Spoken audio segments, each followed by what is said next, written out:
Hi, ಎಲ್ಲರಿಗೂ ನಮಸ್ಕಾರ. ಮತ್ತೆ ನನ್ನ ಚಾನಲಿಗೆ ಸ್ವಾಗತ. ಇವತ್ತು ಮೂಲಂಗಿಯ ಕೋಸಂಬರಿ ಮಾಡೋದು ಹೇಗೆ ಅಂತ ನೋಡ್ಕೊಳ್ಳೋಣ. ಆರೋಗ್ಯಕ್ಕೆ ಕೂಡ ತುಂಬಾ ಒಳ್ಳೆಯದು.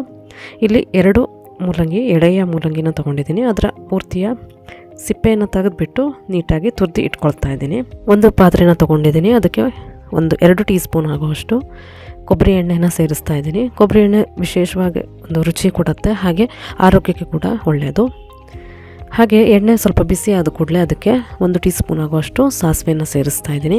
ಈಗ ಸಾಸಿವೆ ಚಟಪಟ ಸಿಡಿದ ನಂತರ ಅರ್ಧ ಟೀ ಸ್ಪೂನ್ ಆಗುವಷ್ಟು ಜೀರಿಗೆನ ಸೇರಿಸ್ತಾ ಇದ್ದೀನಿ.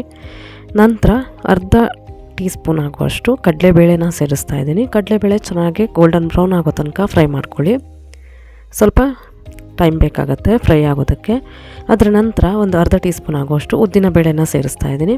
ಉದ್ದಿನಬೇಳೆ ಕೂಡ ಅಷ್ಟೇ ಸ್ವಲ್ಪ ಫ್ರೈ ಮಾಡ್ಕೊಳ್ಳಿ ಗೋಲ್ಡನ್ ಬ್ರೌನ್ ಆಗೋ ತನಕ. ನಂತರ ಸ್ವಲ್ಪ ಹೆಸರುಬೇಳೆನ ಕೂಡ ಸೇರಿಸ್ತಾ ಇದ್ದೀನಿ. ಡಿಫ್ರೆಂಟಾಗಿ ಟೇಸ್ಟ್ ಕೊಡುತ್ತೆ. ಇದು ಆಪ್ಷನಲ್ಲು, ಬೇಕಾದರೆ ಮಾತ್ರ ಹಾಕ್ಕೊಳ್ಳಿ. ಇವೆಲ್ಲ ಚೆನ್ನಾಗಿ ಫ್ರೈ ಆದಮೇಲೆ ಒಣಮೆಣಸನ್ನು ಸೇರಿಸ್ತಾ ಇದ್ದೀನಿ. 1 ಒಣಮೆಣಸು ಹಾಗೆ ಹಸಿಮೆಣಸು. ನಿಮಗೆ ಖಾರ ಹೆಚ್ಚಿಗೆ ಬೇಕಾದರೆ ಸ್ವಲ್ಪ ಜಾಸ್ತಿ ಹಾಕ್ಕೋಬೋದು. ಹಾಗೆ ಸ್ವಲ್ಪ ಕರಿಬೇವು ಸೇರಿಸ್ಕೊಂಡು ಪೂರ್ತಿಯಾಗಿ ಫ್ರೈ ಮಾಡ್ಕೊಳ್ತಾ ಇದ್ದೀನಿ. ಇದಿಷ್ಟು ಫ್ರೈ ಆದಮೇಲೆ ನಾನು ಗ್ಯಾಸ್ ಫ್ಲೇಮನ್ನು ಆಫ್ ಮಾಡ್ತಾ ಇದ್ದೀನಿ.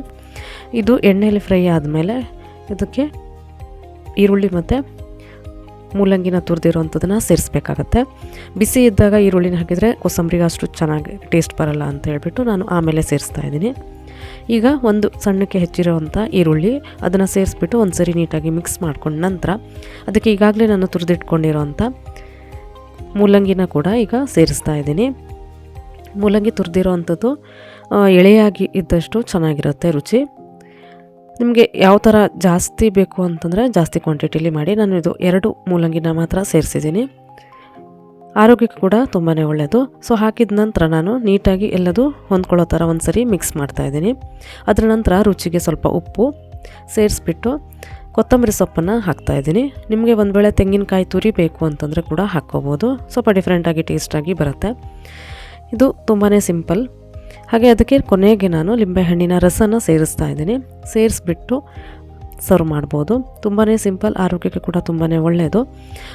ಮಧ್ಯ ಮಧ್ಯ ಮಾಮೂಲಿ ಕ್ಯಾರೆಟ್ ಕೋಸಂಬರಿ, ಹಾಗೆ ಕಾರ್ನ್ ಕೋಸಂಬರಿ, ಸೌತೆಕಾಯಿ ಕೋಸಂಬರಿ, ಇದು ಸ್ವಲ್ಪ ಡಿಫ್ರೆಂಟಾಗಿ ಆರೋಗ್ಯಕ್ಕೆ ಒಳ್ಳೆಯದಿರೋದ್ರಿಂದ ಕೋಸಂಬರಿ ಎಲ್ಲ ರೀತಿಯಲ್ಲೂ ಆರೋಗ್ಯಕ್ಕೆ ಒಳ್ಳೆಯದು. ಈ ಥರದ ಕೋಸಂಬರಿ ಕೂಡ ಮಾಡಿ ಹೇಗೆ ಬಂತು ಅಂತ ಕಮೆಂಟ್ ಹಾಕಿ. ಹಾಗೆ ಹೊಸ ವ್ಯೂವರ್ಸ್ ನನ್ನ ಚಾನಲ್ನ ಸಬ್ಸ್ಕ್ರೈಬ್ ಮಾಡೋದನ್ನು ಮರಿಬೇಡಿ. ಮತ್ತೊಂದು ಹೊಸ ರೆಸಿಪಿಯೊಂದಿಗೆ ಮತ್ತೆ ನಿಮ್ಮನ್ನು ಭೇಟಿಯಾಗ್ತೀನಿ. ಅಲ್ಲಿವರೆಗೂ ನಮಸ್ಕಾರ.